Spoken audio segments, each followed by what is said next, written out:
Hey coaches, welcome back. This is Coach Parker with CoachParker.org. How you guys doing today? Welcome to the video podcast and podcast here.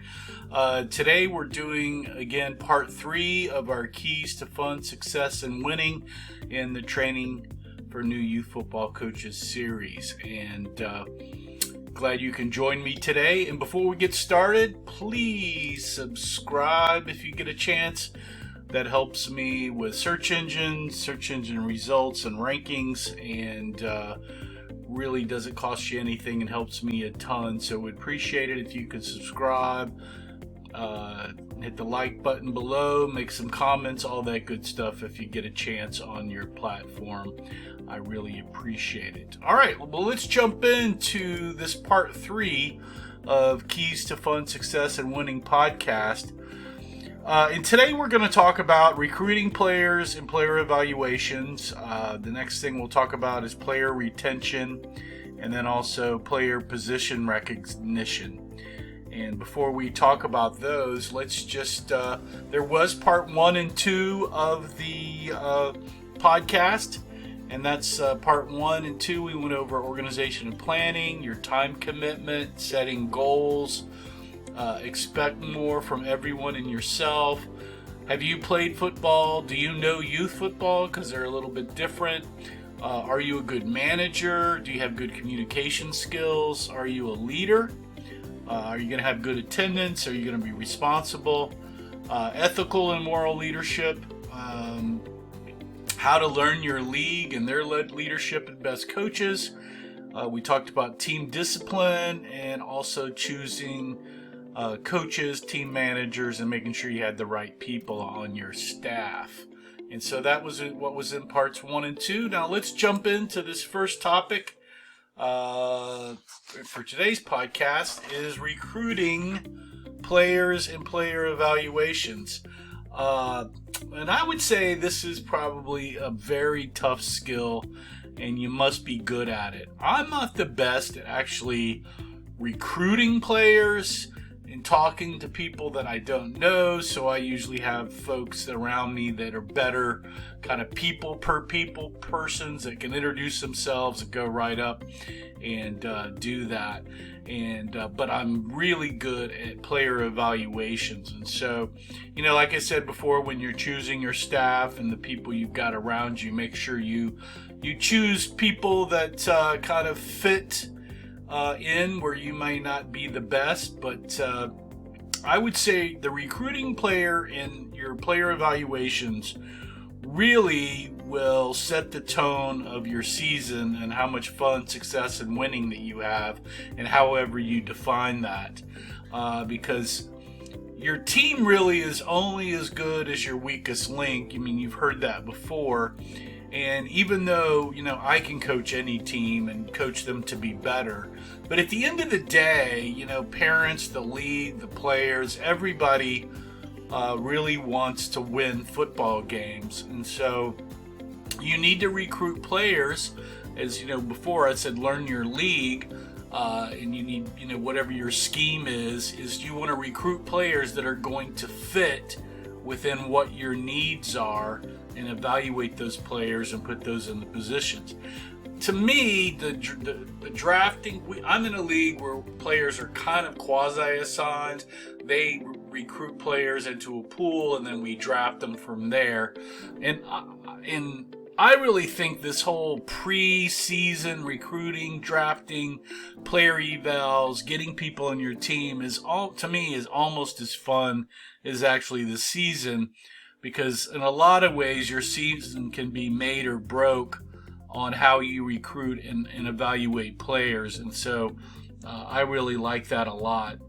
And so, like I said before, I mean, even the good high school and college coaches, they want the best talent on their team because it's easier to coach teams that have really good talent. So, if you're in a position where you can actually go out and hold your own tryouts and recruit and do that, well then, here's some things that I have done in the past to recruit people to my teams and also evaluate players. So some of the things on recruiting, is talk to other coaches. I mean, that's the first thing. Other coaches with older teams and so forth, and just find out kids that play sports. And when I say coaches, I mean that's baseball coaches, basketball coaches, PE coaches.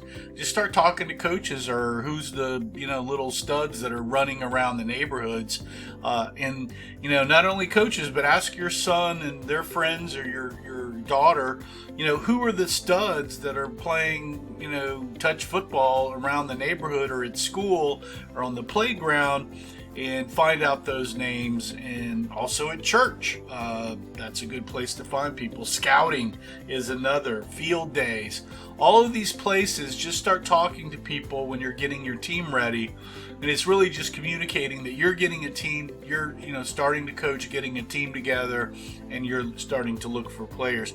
One of the best things that I did when I was trying to recruit a elite 7-on-7 team is I had my son take flyers that talked about what we were going to do and who I was, and he handed them out to the studs at his school that he wanted to play on our 7-on-7 teams, and that worked out great. That was awesome. So he didn't hand out to everybody, he just handed them out to the guys that he knew that he wanted on the team, and we got more kids than I could deal with, and we actually wound up having 2 teams with 2 staffs and running an A squad and a B squad for that. So the other thing is social media on Facebook. There's also neighborhood groups within Facebook and stuff, and so you can post flyers there. Talk to your league. I mean, do they let you hold your own tryouts, or you must go through their tryout thing? And you'll find out they may also have marketing that's going on, and will assign you kids to try out. I know when I coached at one league, the league would actually get all the kids, and then you had a day, or I think an hour or 2 during that day, to go through your tryout period. So the league may have that. I know a lot of guys, and I find this kind of weird, but they will scout our tryout days in our league and talk to kids within our football teams to come to their select travel teams. So that's one way to do it. Like I said, ask your child who the studs are. Your older son may have played. He may know older kids that have younger brothers. I know the younger brothers sometimes are meaner and better than their older brothers. So look to younger brothers, because we're kind of doing that now. I know we were just talking the other day with a coach friend of maybe coaching a younger brother of a guy that we knew that played 4 or 5 years ago. His younger brother's coming up. So there's things about that. Also talk to your league commissioners. They probably know guys that are looking to for your age group. So those are some areas of recruiting that you can take a look at to help you recruit players if your league isn't doing that at a global level. If you've got kind of a private travel team, these are some of the things you can do. Or maybe you're in a quasi league where you could put kids in, and then they give you those guys to try out. So there's some things on recruiting, and like I said, recruiting players is a really big deal, and it is kind of a tough skill, but you got to be good at it. I mean, you can kind of see it at the college ranks. The best recruiters are usually got the best teams. So there you go. So the other part of that is player evaluations, and that's a real critical piece to all this, because although you may get a bunch of kids come out, it's like, okay, so now I've got to evaluate them, and how are they going to look to what I need personally on the team and the holes I'm trying to fill, or the team I'm trying to put together. So a couple of things that I like to set up in my drill is a 40-yard dash, a 20-yard dash, and then like an agility Z or L drill to determine quickness, and which is kind of a bag or ladder drill, and I'm determining quickness for that. I prefer a full pad tryout, but I know a lot of leagues now do not do full pad tryouts. They're kind of like field days, or we call them grass drills. And so you've got to determine, are you there or not on that particular one. I like to go through a whole pass thing, more than passes. I like to go through a whole pass session with quarterbacks and kind of break them out. Passing, throwing, catching, pitching, all of that, looking at all that in detail. For linemen and really everybody is if you've got a sled. Sleds to me really will tell me if a kid's got power in his lower body and can push.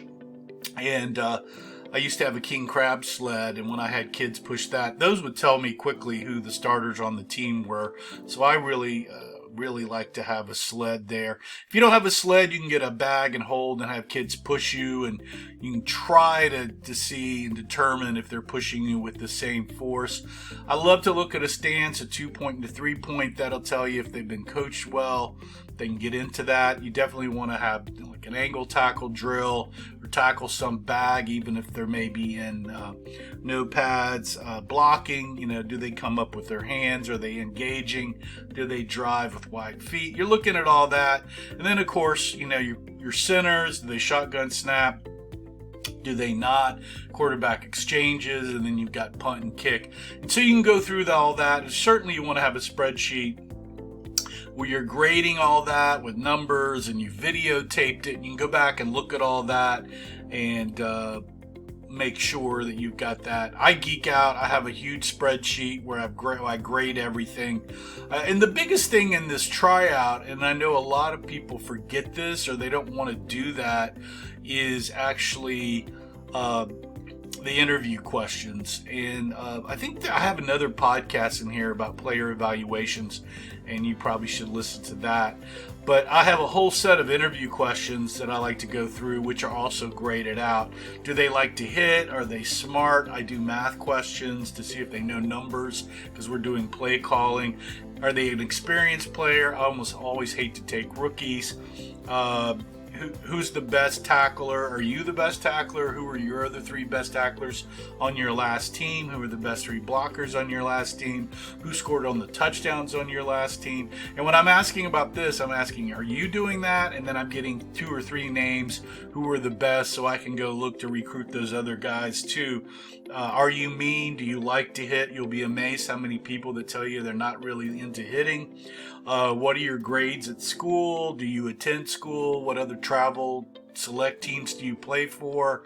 What other sports do you play? Are you a problem kid at school? Do you get in trouble? What's your best sport? How many years have you played football? What was your last team? What was your number? So I go all this, and I'm making sure they're looking at me in the eyes and paying attention. A lot of times we've gotten burned by kids that are looking down, or they're trying to cover their face when they talk. And so I've got a list of about 20 questions, and there are 3 of us that'll go through when grass drills, about 120 kids at our league's tryouts, and we'll interview the kids. And what we found is that the interview questions will pretty much give us the starters kind of baseline if everything else is equal. So make sure you're interviewing, talking to kids, and asking them a pretty good series of questions. And do not let their parents be around and try to answer. That always kind of is an issue. And as we're talking about parents, make sure that, when you're recruiting and drafting, you're going through a place that, you're not drafting and recruiting a parent problem. If we've done that, we've been really good up until the last couple of years about that, where we've been able to win people over. In a couple of last 2 seasons, 3 or 4 seasons ago, I've had some really bad ones that he's gone through about 4 coaches, and it was a terrible deal. So make sure you're not drafting and recruiting in a problem child and parent. So just FYI on that. Like I said, the key thing is when you're interviewing, make sure the child is looking at you in the eyes and they're not goofing around and playing around, because that'll just lead what they're doing in practice. But again, check out my other podcasts on player evals or video, and you'll get some more on that. The next thing, and we're running kind of long here, so let's talk about player retention and attrition. The first thing, with player retention and attrition with players, staying on your team is, do you respect your players and love your players? There's a lot of coaches that just yell and scream, and they're really not teaching or coaching or really concerned, except for the 6 running backs maybe they have on their team. And I know a lot of teams will have 20 players. So make sure your attention span is going beyond your 6 running backs or maybe your 3 running backs. And what I've seen here locally is a lot of select travel teams have been putting kids on their rosters just so they can make their budget numbers and buy all this cool stuff. I mean, don't put kids and draft kids on your team just so you can make a budget number, because they're wind up not going to play very much, and that's what's happened. And then that just causes parent issues. I know that team that did that here locally almost disbanded because of that, because a lot of players just didn't play, which was unfortunate for them, because they were sold a big pot of nothing and thought they were going to be on a great select team and wound up sitting the bench for most of the season. So if you do that, just know you're going to have parent problems, because at the end of the day, parents really want to win, and they also want their kid to play. So just FYI on that. I know I try to make, because they are kids, you want to try to make it fun. So I do helmet award stickers, ice cream days, pizza parties. You really just want to make it fun. You make up fun drills. We play football, baseball, and ultimate football on days where they've earned it. So you really want to make practice fun. Talk to the kids, give them nicknames, just have a fun day, make up funny things. And so that's really key to keeping players on your team, is respect and love and making it fun to play. No one wants to be in high school at 8 years old and have a high school coach yelling and cussing at them. That's not going to help you retain players. And parents don't want their child around that either. You want to draft players, like I was saying earlier. This team was kind of drafting people because they wanted to make their budget and roster. You want to draft players that were willing to play. Don't put people on your team that you're not going to play unless, you're getting those assigned. You're maybe in an MPP league and you've got to get those guys assigned to you. But if you're able to, if you're recruiting a team on your own, and there's no reason to put players on your team that that you're just not going to play. MPP leagues, the one thing that I see around minimum play players is that, you've got an 8-play rule or a 10-play rule for the game. When you have an easy game that you're going to kind of win, that's a good time to get these guys in the game. Throw them a pass, do something, So on these easy games, there's usually 2 or 3 out of an 8-game season we've kind of seen. Take that opportunity to get these MPPs playing more than their just minimum.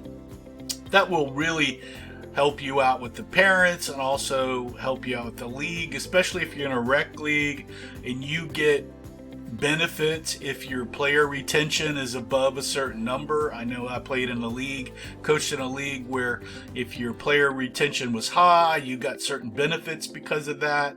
You were able to draft a player outside of the norm. So just think about that. And remember, if you're not coaching, I see this all the time. Coaches are yelling at their offensive line from the sideline, just screaming about blocking. When I know, because I've been a league commissioner and gone to some of these practices and watched it, they're actually not coaching blocking at their practices very well. So if you're not really coaching it, you can't really be yelling. And if you're just yelling because you're upset, well, just remember, what you coach is what you get. So if your blocking is ineffective, you are coaching it ineffectively, and you really should look inside yourself. So remember, if you're yelling just to yelling because you're mad, you might be yelling because you're upset with yourself because you haven't coached it. And that's kind of what I see a lot at the youth level. So make sure you're trying to coach everybody.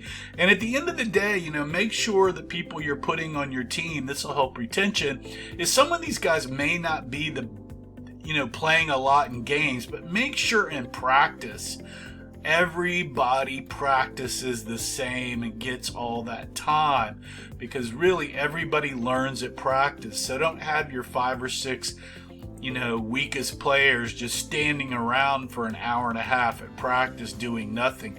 Make sure you try to get somebody that's working with those guys as hard as you can. Also, on the player retention that I've seen, parents hate when you've got a kid you've promised a position, and then there's better kids and you're not playing them. So try not to make any promises about where certain kids are going to play when you recruit them, and then you can't move them during the season. That becomes an issue. So let's do that. I am going to run on a little bit long here today to get to this third point. I've talked a lot, but we're in a podcast and you can listen or speed up. So let's go to this third point here, player position recognition. I think this maybe, and I'm pretty good at this too, and the coaches that I've coached with, is really a big skill. You've gotten your kids on your team, you've retained your players, and now you're getting in to tryouts, and you're trying to determine where this player is going to play within your schemes on offense and defense, and assign that player there. And you've really got to go through a lot of scrimmages, preseason practices, videotaping, player evals, depth chart, so you really can see what these players are good at. And this may be one of the most difficult tasks that I see coaches struggle with, is where the best position this player is going to be for the team. Because a lot of times coaches will look at it, this is the best position for this player, but maybe in me and the parent, but maybe not for the team. So we've had some pretty good quarterbacks that, since we're a power running team, I didn't need that player to play quarterback. I may need to play a wing back or a halfback to run the ball, and we put a weaker person at quarterback because we're handing off and we weren't really throwing that much. And so that some folks don't understand that as much.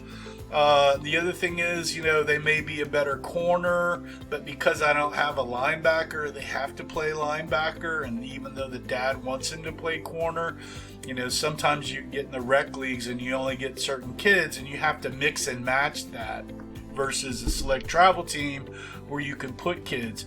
But on this player position recognition, it's really about trying the kids out during, your practices, the first game, preseason, in player evaluations, and scrimmages, and moving players around to see what they're really good at. Where does this player fit the best for the team, not just for them or their parents? And so really look at it as for his team thing.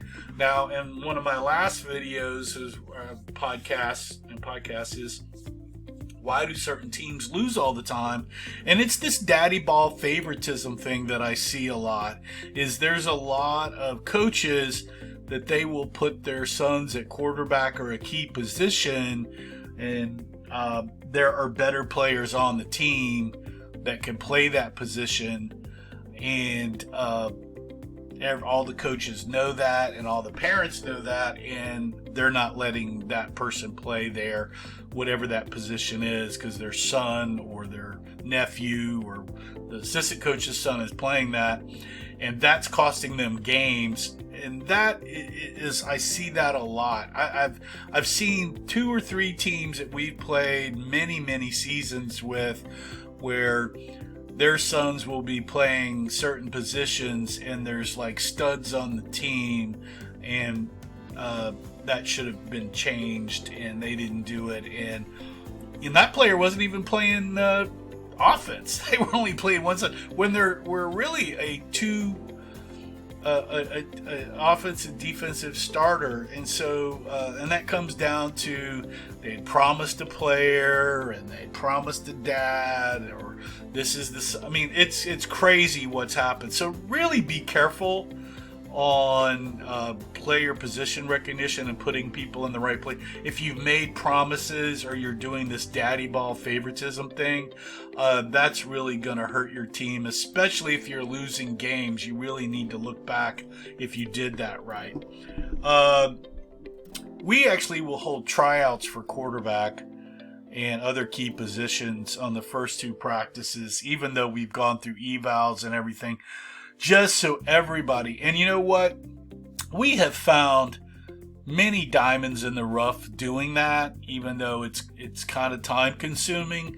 We've actually found a couple fastest kids on the teams and became running backs, and they did not do that well in tryouts. And so it's quite interesting. And we found a couple of quarterbacks who could just throw bullets that did not throw well in tryouts, but actually became great little quarterbacks. So, make sure you're going through this long videotape scrimmage where the player best fits on the team.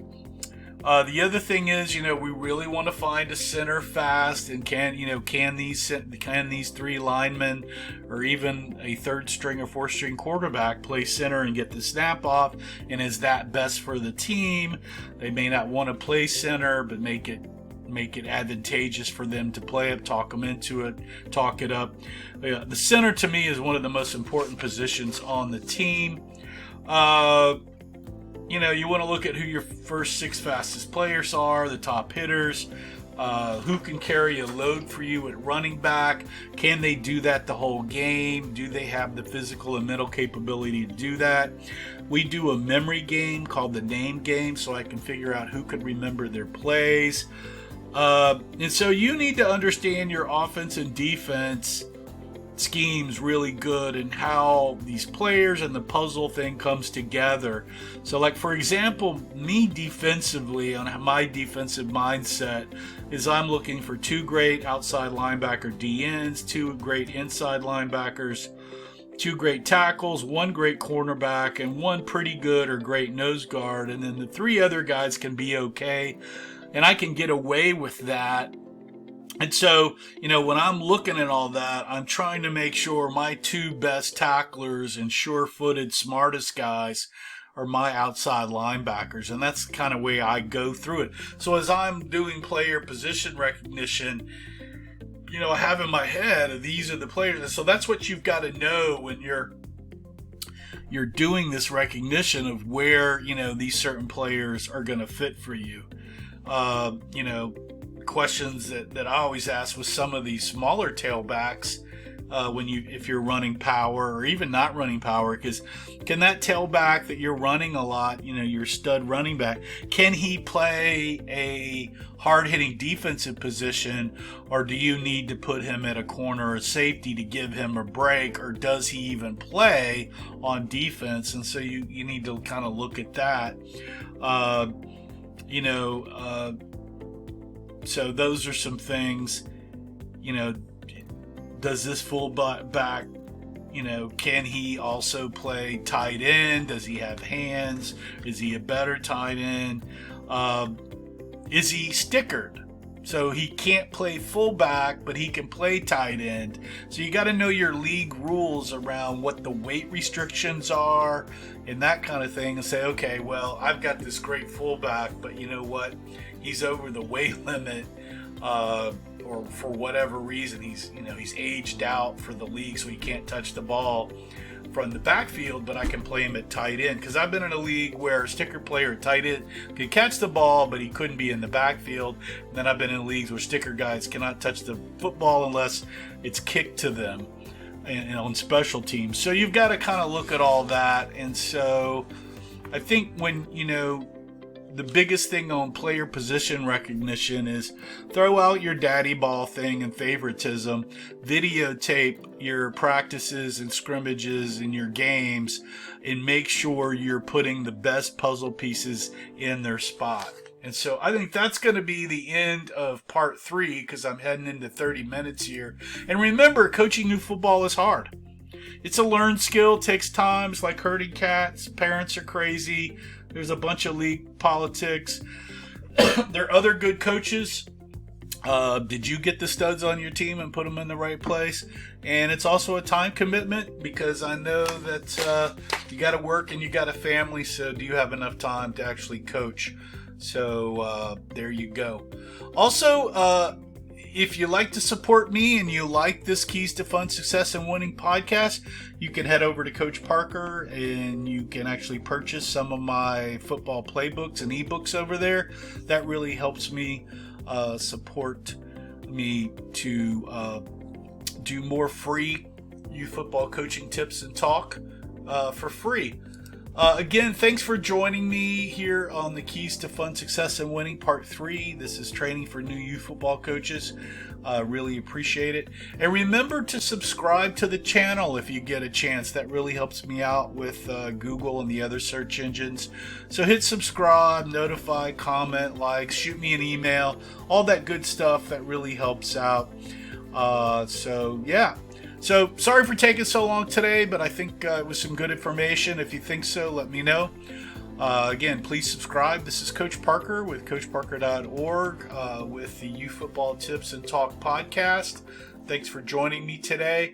Remember to play for fun, and winning is funner. I'll see you guys next time. Ciao.